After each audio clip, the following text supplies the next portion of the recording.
Hey guys, welcome back to the channel. So today, I'm just going to talk real quickly about some Thor 4 news I just read. Um, I just saw this really interesting article talking about Taika Waititi talking about Thor 4, uh, Thor Love and Thunder, and he said something along the lines. He was asked about, well, Chris Hemsworth and Natalie Portman's Thor and Mighty Thor end up back together, and he says, well, it is a story about love and space and superheroes in space and things of this nature, which makes total sense. And it's like, yeah, of course, yeah, absolutely, yes, I'm on board with what I'm reading right now.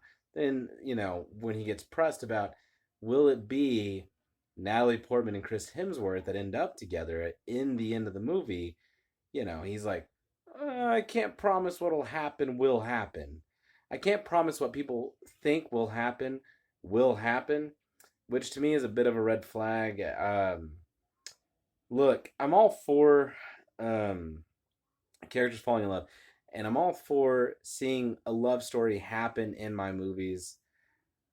Just make it the ones people want, right? If it's about Thor, you know, Chris Hemsworth stole Thor, then by the end of the movie, he should at least be in love with somebody and have a big final kiss at the end of his own movie.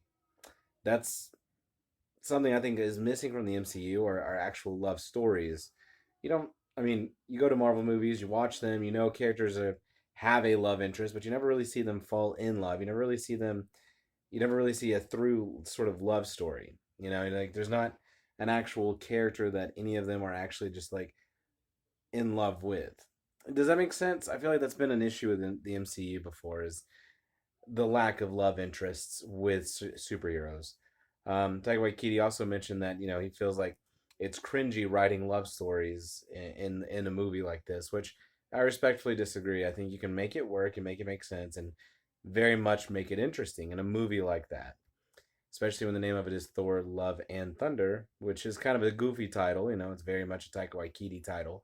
I'm on board. I'm still gonna see it. I just want, honestly, I want the obvious thing to happen, which is Natalie Portman's Thor ending up with Chris Hemsworth's Thor, the Jane Foster and Thor back together.